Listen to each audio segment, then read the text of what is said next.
Hello friends, welcome back to my channel Deburina Raji ব্লগে তোমাদের অনেক অনেক স্বাগত জানাই।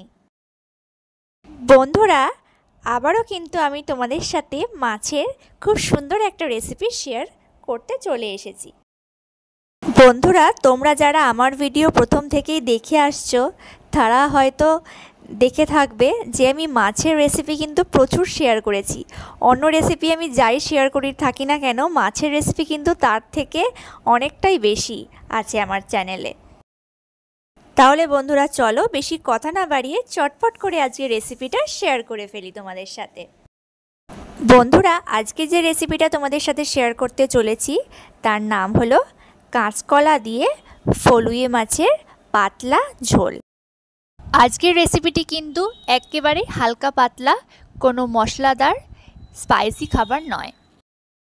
তাহলে চলো বন্ধুরা বেশি কথা না বাড়িয়ে চটপট করে তোমাদের সাথে রেসিপিটা শেয়ার করে ফেলি।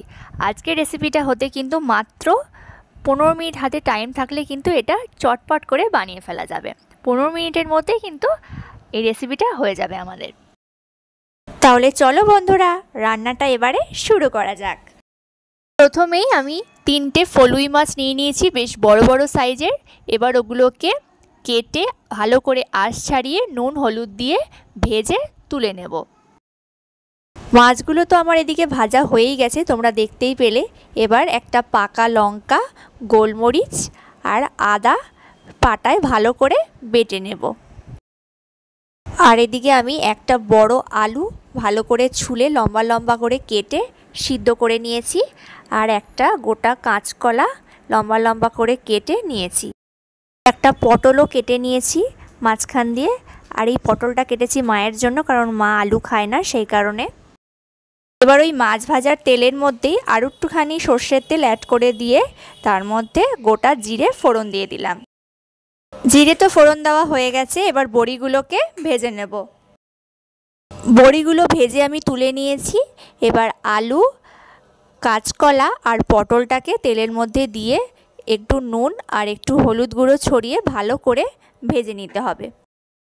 সবজিগুলোকে হালকা করে ভেজে নিলেই হবে, একটুখানি খুন্তি দিয়ে সাঁতলে নিলেই হয়ে যাবে।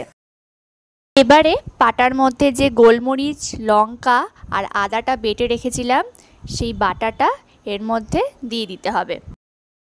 এবারে একটা খুন্তি দিয়ে ভালো করে বাটাটাকে নাড়তে হবে যাতে আলু, পটল, কাঁচকলার গায়ে ভালোভাবে মিশে যায়।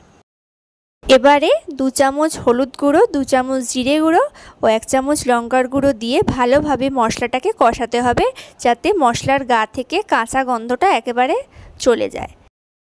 এই মশলাটা কষানোর সময় কিন্তু গ্যাসের ফ্লেমটা মিডিয়ামে রাখবে, না হলে কিন্তু মশলাটা পুড়ে যেতে পারে। মশলাটা আমার খুব ভালোভাবে কষানো হয়ে গেছে। এবার পরিমাণ মতো জল আমি দিয়ে দেব। জলটা কিন্তু তোমরা তোমাদের মাপ মতোই দিও। আমি কিন্তু এখানে পুরো 1 মগ জলই ব্যবহার করেছি। জলটা দেওয়া হয়ে গেলে পরে একটা পাত্র দিয়ে কড়াইয়ের মুখটা চাপা দিয়ে দেবে। ঢাকনাটা দেওয়ার পরে 3-4 মিনিট অপেক্ষা করতে হবে। অপেক্ষা করলেই পরেই দেখবে জলটা কি সুন্দর টকবক করে ফুটে যাচ্ছে। টকবক করে ফুটলেই ঢাকনাটা সরিয়ে টমেটো সস দিয়ে দিতে হবে ওপর থেকে। আমার কাছে টমেটো ছিল না বলে আমি এখানে টমেটো সস ব্যবহার করেছি, তোমরা চাইলে টমেটোও দিতে পারো। টমেটো সস তো দেওয়া হয়ে গেছে। এবার ভেজে রাখা মাছগুলোকে একটা একটা করে ঝোলের ওপরে দিয়ে দেবো। মাছ তো দেওয়া হয়ে গেছে, এবার ভেজে রাখা বড়িগুলোকেও ঝোলের ওপরে দিয়ে দেবো। বড়িটা দেওয়ার পরে প্রায় 2 মিনিটের মতো ফোটাতে হবে, তাহলেই আমাদের আজকের রেসিপি গরম গরম কাঁচকলা দিয়ে ফলুই মাছের ঝোল একেবারে রেডি হয়ে যাবে। তাহলে বন্ধুরা তোমরাই বলো আজকের রেসিপি তোমাদের কেমন লাগলো। যদি ভালো লাগে তাহলে বাড়িতে অবশ্যই একবার ট্রাই করো, আর একটা লাইক করো, কমেন্টস করো, শেয়ার করো, আর যাওয়ার আগে চ্যানেলটা অবশ্যই একবার সাবস্ক্রাইব করে দিয়ে যেও। বন্ধুরা আজকের ভিডিওটা এখানেই শেষ করছি। দেখা হচ্ছে পরের দিন অন্য কোনো নতুন রেসিপি নিয়ে। ততক্ষণ পর্যন্ত সবাই ভালো থেকো, সুস্থ থেকো, টাটা, বাই।